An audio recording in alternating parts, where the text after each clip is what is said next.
kita akan membuka di dalam Mazmur pasal yang pertama.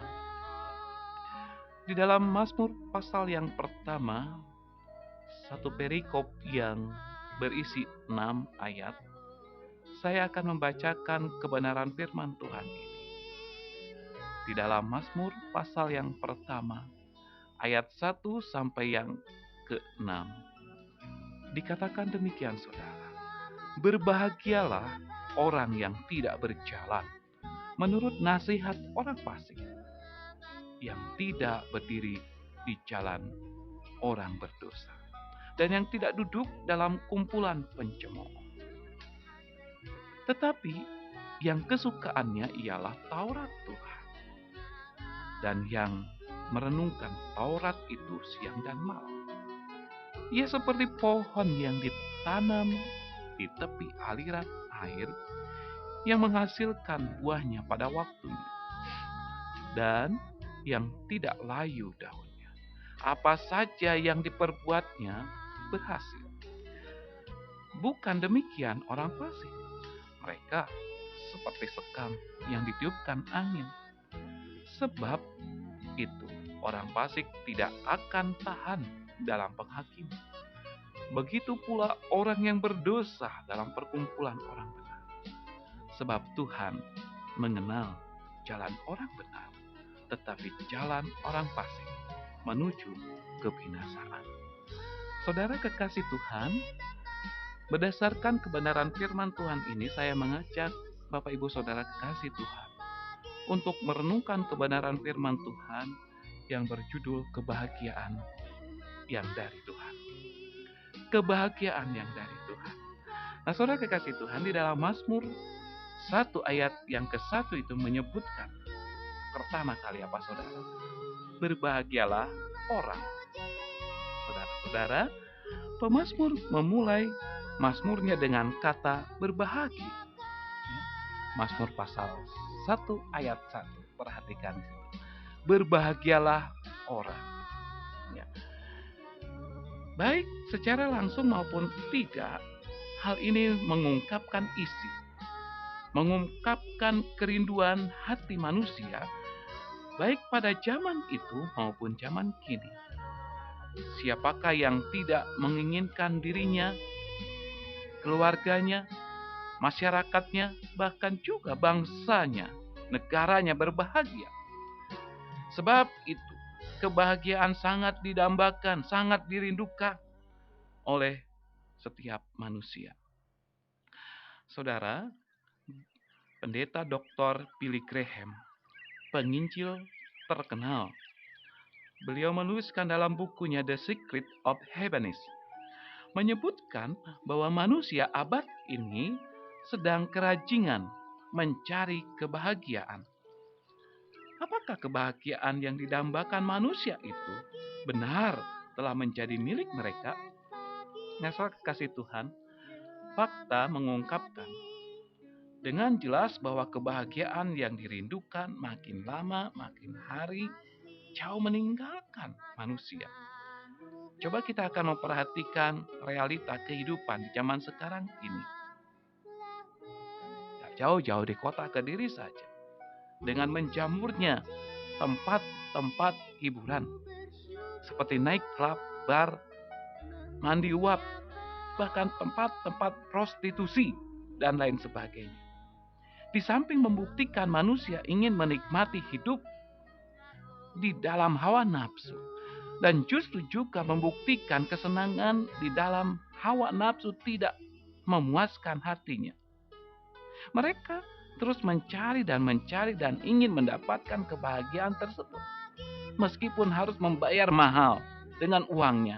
Dengan hasil penelitian para pakar ilmu kejiwaan yang menyebutkan bahwa depresi adalah penyakit umum yang diderita umat manusia abad modern ini, dan lain-lain.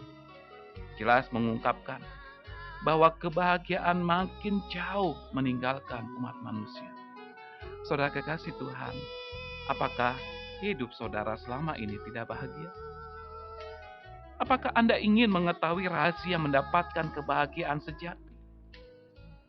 jika kita dengan baik merenungkan sebagian dari firman Tuhan yang terdapat di dalam Mazmur 1 ayat 1 sampai yang ke-6, maka kita mendapat petunjuk untuk mengetahui rahasia untuk mendapatkan kebahagiaan yang kita dambakan. Saudara, yang pertama, pemazmur mengungkapkan sebab musabab manusia kehilangan kebahagiaan. Manusia kehilangan kebahagiaan disebabkan oleh karena adanya kefasikan, oleh karena adanya dosa, oleh karena adanya pencemooh. Untuk jelasnya tentang hal ini, maka saudara dan saya, kita perlu melihat sejarah manusia yang diungkapkan di dalam kitab pertama, yaitu Kejadian. Di dalam pasal 1 sampai pasal yang keempat, ya, pada waktu manusia pertama diciptakan, tidak ada sedikit pun maksud Allah agar manusia hidup dalam penderitaan. Tidak ada, saudara. Tidak ada maksud Allah supaya manusia hidup di dalam penderitaan. Tidak ada, saudara. Hal ini dapat dibuktikan dengan penempatan manusia ciptaan Allah di Taman Eden, di Firdaus.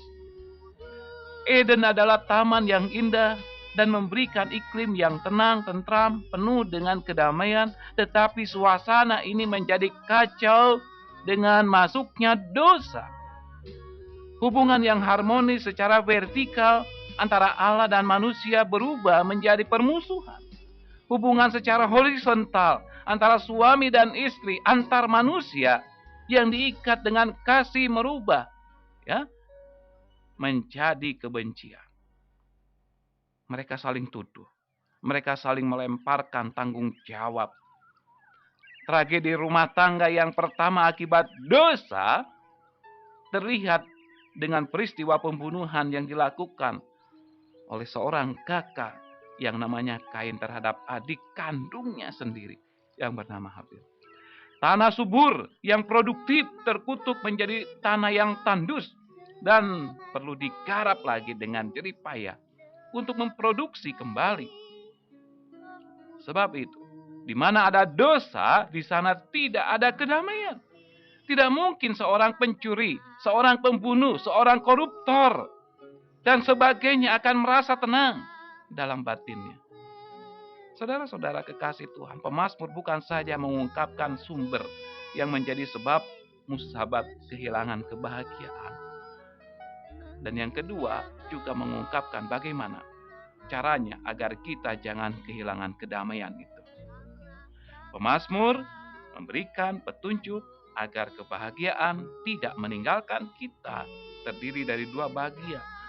Bagian pertama dari segi negatifnya adalah tidak berjalan menurut nasihat orang fasik. Tidak berdiri di jalan orang berdosa. Tidak duduk dalam kumpulan pencemooh. Saudara bisa memperhatikan di dalam ayat yang pertama itu, ya. Berbahagialah orang yang tidak berjalan menurut nasihat orang fasik, yang tidak berdiri di jalan orang berdosa, dan yang tidak duduk dalam kumpulan pencemooh.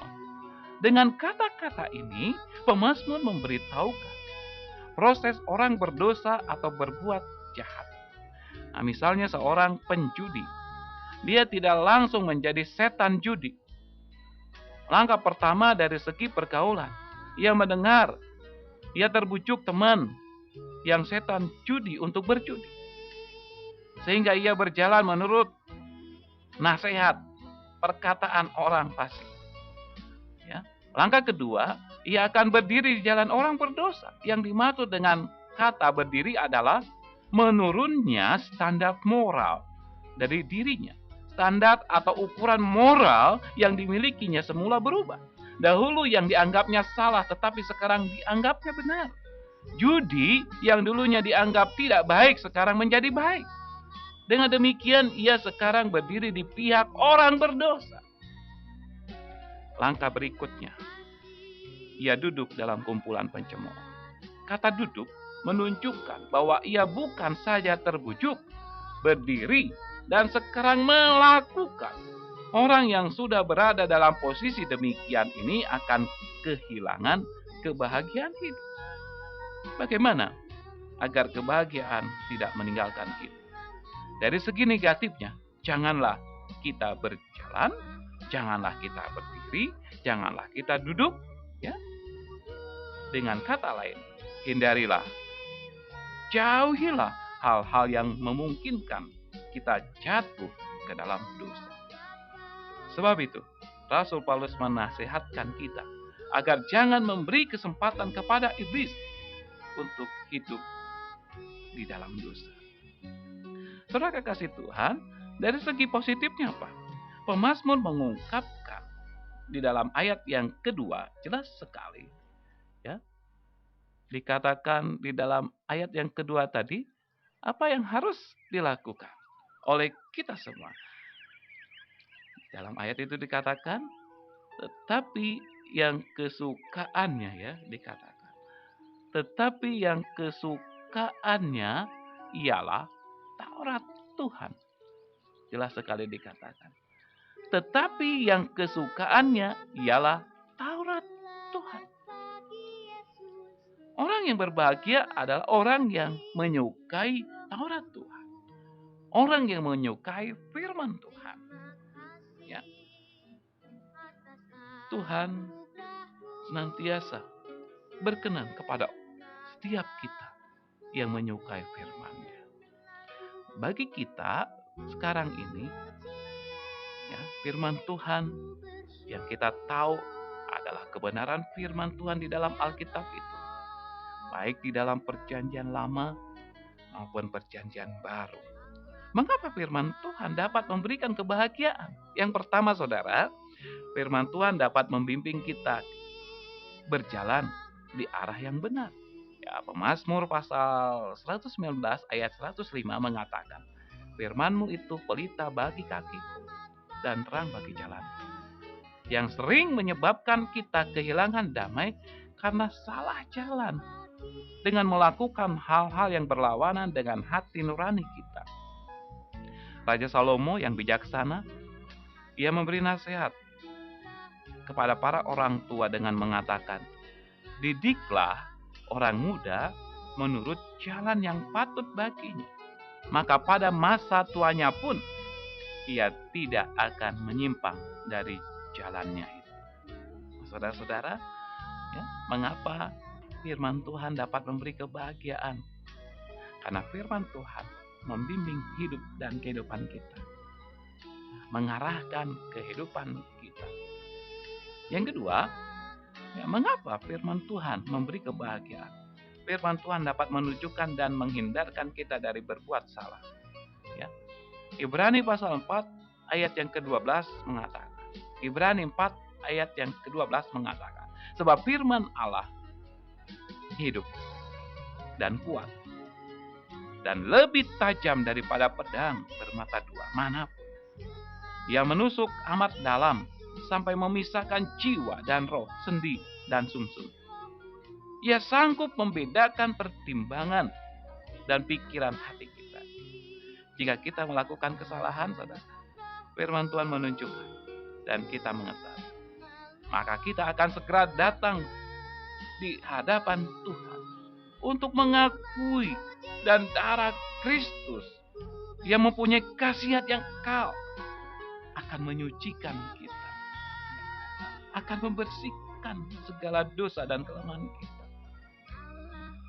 Karena kalau kita perhatikan di dalam 1 Yohanes 1 ayat yang ke-9 dikatakan demikian. Jika kita mengaku dosa kita, maka Ia adalah setia dan adil, sehingga Ia akan mengampuni segala dosa kita dan menyucikan kita dari segala kejahatan. Kekasih Tuhan, begitu juga dengan kita. Kita mengakui, maka damai sejahtera yang terhilang akan segera memenuhi hati kita. Saudara kekasih Tuhan, lebih lanjut dikatakan di dalam ayat yang ketiga, ya, di dalam ayat yang ketiga dikatakan demikian. Ia seperti pohon yang ditanam di tepi aliran air, yang menghasilkan buahnya pada musimnya, dan yang tidak layu daunnya. Apa saja yang diperbuatnya berhasil. Saudara-saudara, dalam ayat yang ketiga ini, kalau kita perhatikan, bahwa orang yang menjadikan Taurat atau firman Tuhan sebagai kesukaannya, maka ia bagaikan apa saudara yang dikatakan? Bagaikan pohon. Pohon yang ditanam di tepi aliran air. Yang menghasilkan buahnya pada musimnya. Dan yang tidak layu daunnya. Apa saja yang diperbuatnya itu pasti berhasil. Di sini pemazmur menyebutkan orang yang selalu merindukan, ya, dengan membaca firman Tuhan. Dari segi internal, ia akan selalu dipuaskan bagaikan pohon yang selalu mengkonsumsi air secukupnya.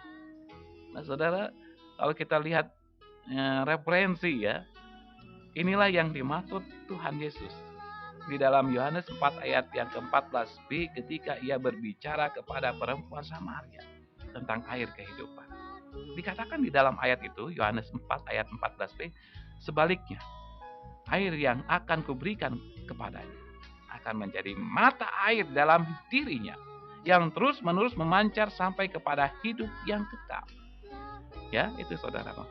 Dari segi eksternalnya, orang yang menjadikan Taurat, orang yang menjadikan firman Tuhan sebagai kesukaannya, dalam penampilannya setiap hari bagaikan daun pohon yang selalu segar. Ya, ini penampilan secara luar, secara eksternal. Kita akan kelihatan segar, bagaikan pohon yang selalu segar, karena senantiasa dialiri air kehidupan. Saudara, ini yang dimaksud Raja Salomo juga, bahwa hati yang gembira membuat muka berseri-seri. Tetapi kepedihan hati mematahkan semangat. Wah, saudara, menantang kita semua, ya.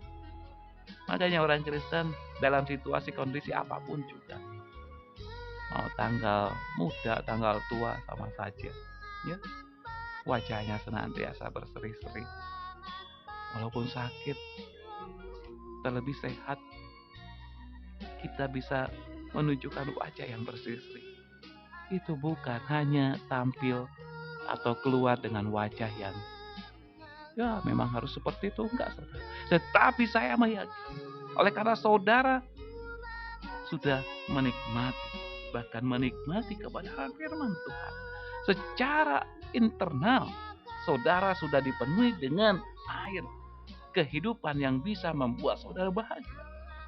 Sehingga ketika secara internal kita sudah memiliki kualitas dalam hidup kita, maka kualitas kehidupan kita terpancar secara eksternal. Seperti yang dikatakan di dalam Amsal tadi, Salomo mengatakan bahwa hati yang gembira, di dalam batin kita yang gembira, membuat muka, penampilan luar secara eksternal berseri-seri. Tetapi kepedihan hati mematahkan semangat. Nah, saudara-saudara yang dikasih oleh Tuhan Yesus Kristus, maksudnya orang yang menjadikan firman Tuhan, yang menjadikan firman Tuhan itu sebagai kesukaannya, maka penampilannya mempunyai kesaksian. Dan kesaksian ini dapat membawa orang kepada Yesus Kristus. Tetapi sebaliknya, saudara, orang fasik tidaklah demikian. Orang fasik adalah orang yang tidak percaya kepada Tuhan. Orang yang mengandalkan kekuatannya sendiri, kepintarannya sendiri, orang yang angkuh, orang yang bebal. Apa yang terjadi dan dialami oleh mereka, saudara-saudara, dalam ayat yang ke-4 sampai yang ke-6 dikatakan demikian. Bukan demikian orang fasik. Mereka seperti apa, saudara? Dikatakan dalam firman Tuhan, mereka seperti sekam yang ditiupkan angin. Sebab itu orang fasik tidak akan tahan dalam penghakiman. Begitu pula orang berdosa dalam perkumpulan orang benar. Sebab Tuhan mengenal jalan orang benar, tetapi jalan orang fasik menuju kebinasaan. Saudara, ayat-ayat ini menyebutkan, ya, keadaan sesungguhnya, situasi dan kondisi akhir dari mereka. Waduh, saudara, memprihatinkan. Bagaimana keadaan dan akhir orang fasik? Dikatakan mereka bagaikan sekam yang ditiup angin. Sekam, saudara, ya. Saudara tahu pasti sekam, kulit dari, ya, padi itu yang sebelum menjadi beras itu, berasnya satu butir itu keluar, tapi sekamnya itu ya ringan sekali. Ya. Keadaan mereka bagaikan sekam yang ditiup angin. Artinya kehidupan selama di dunia ini tidak mempunyai nilai sama sekali. Waduh, dalam hidup dunia ini tidak punya nilai sama sekali. Kayak apa gitu ya? Gak ada artinya kan? Ya, itulah orang-orang fasik. Ia bukan saja tidak memberikan sumbangsih pada dunia, bahkan justru keberadaannya membuat orang resah, membuat orang menderita, membuat orang rugi. Akhirnya ia bukan saja tidak bisa bertahan hidup di dunia ini. Mereka tidak bisa, bukan hanya tidak bisa bertahan di dalam kumpulan orang benar. Demikian pula nanti, saudara, sesungguhnya di akhirat dan sebagai akibatnya hukuman kematian yang akan membinasakan menunggunya. Tetapi bagaimana dengan keadaan dan akhir orang yang menjadikan Taurat Tuhan sebagai kesukaan, yang menjadikan firman Tuhan kesukaannya, pegangannya? Dikatakan jelas sekali juga di dalam firman Tuhan ini, saudara, apa? Ia bukan saja bahagia hidup di dunia ini, demikian pula di akhirat nanti. Karena Tuhan mengenal jalan orang benar. Dengan kata lain, Tuhan sangat berkenan pada apa yang dilakukan oleh orang benar. Yohanes, ya, dalam penglihatannya di Pulau Patmos, mendengar suara dari surga yang mengatakan, ya, di dalam Wahyu 14 ayat yang ke-13, berbahagialah orang-orang yang mati, ya, matinya dalam Tuhan sejak sekarang ini. Sungguh, kata Roh, supaya mereka boleh beristirahat dan jerih lelah mereka, karena segala perbuatan menyertai mereka.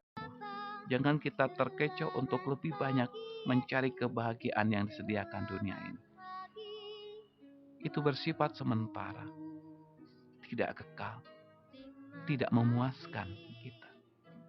Tetapi kesukaan terhadap firman Tuhan memberikan kebahagiaan yang luar biasa. Saya percaya apa yang dilakukan oleh kita ketika kita dekat dan mau mengandalkan firman Tuhan di dalam hidup dan kehidupan kita. Ada banyak tantangan yang datang. Secara internal juga membuat kita mungkin, susah sekali lah. Orang kan tidak bisa merasakan apa yang ada dalam hati kita. Kebahagiaan seberapa dalam hati kita. Memang seperti itu, saudara. Tetapi firman Tuhan mengingatkan kepada kita. Kita perlu mulai di dalam hati kita. Kita perlu memulai dengan keyakinan kita. Marilah, saudara, mata jasmani kita tidak mampu untuk bisa melihat, menembus kekuasaan, mujizat, berkat Allah. Tetapi mata hati kita, iman kita, mampu menembus sehingga kita bisa melihat ada kuasa Allah, ada pengharapan-pengharapan yang bisa menjadi kenyataan. Pada pagi hari ini, saudara, apapun yang menjadi perenungan kita, pergumulan kita di dalam hidup dan kehidupan kita, mungkin di dalam hidup rumah tangga kita tidak menemukan kebahagiaan. Mungkin juga di dalam pekerjaan kita tidak menemukan kebahagiaan oleh karena teman sekerja kita. Mungkin juga oleh karena situasi kondisi yang ada di tempat pekerjaan kita. Atau dimanapun, saudara, dalam keadaan sakit sekalipun, mungkin saudara merasa aku tidak memiliki kebahagiaan. Saudara, bagi saudara yang mempunyai pergumulan dalam rumah tangga, pekerjaan, sakit, penyakit, apapun juga, dan merasakan tidak dan belum menikmati kebahagiaan, marilah pada pagi hari ini, firman Tuhan mengajar kepada kita. Kebahagiaan ini bisa diperoleh tak kala kita menyukai Taurat Tuhan. Tak kala kita menyukai kebenaran firman Tuhan. Karena kebenaran firman Tuhan adalah sumber kebahagiaan bagi kita semua. Begitu ya saudara, kita akan bersama-sama menyerahkan kebenaran firman Tuhan ini dalam doa kita. Mari kita akan berdoa. Terpujilah Tuhan, Tuhan yang kami sembah, yang kami muliakan di dalam Tuhan Yesus Kristus. Sungguh Engkau membukakan rahasia yang besar dan boleh mengingatkan kami kembali bahwa sesungguhnya apa yang ada dalam dunia ini, yang dicari oleh orang dunia, kebahagiaan dan kebahagiaan itu hanyalah bersifat semu. Namun Tuhan mengajar kami pada pagi hari ini. Engkau menolong kami sehingga kami tidak sama dan tidak serupa dengan dunia ini yang mencari kebahagiaan yang keliru, sehingga kami pun tidak memiliki kebahagiaan yang sebenarnya. Namun pada pagi hari ini Tuhan, mungkin pada waktu kami dilanda pergumulan, persoalan yang ada dalam keluarga kami, dalam pekerjaan kami, dalam sakit penyakit, yang membuat susah untuk berkata kami berbahagia. Oh Tuhan, pada pagi hari ini, Kau mengurapi kami, Kau akan menolong kami, Kau akan memimpin kami. Dan Tuhan sudah menyadarkan kami dengan kebenaran firman Tuhan. Kami mau senantiasa menyukai firman Tuhan. Artinya merenungkan firman Tuhan itu siang dan malam.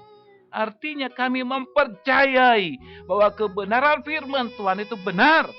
Janji-janjimu pasti akan Kau genapi. Terima kasih Tuhan, Kaulah kekuatan kami, harapan kami. Dan biarlah kami mau menjadikan kebenaran firman Tuhan. Firman Tuhan ini menjadi pelita bagi kaki kami. Bahkan menjadi terang ketika kami harus berjalan dan berjalan kemanapun juga. Inilah Tuhan doa kami. Kami menyerahkan semuanya ini hanya di dalam nama-Mu Tuhan kami Yesus Kristus. Kami berdoa. Haleluya. Amin.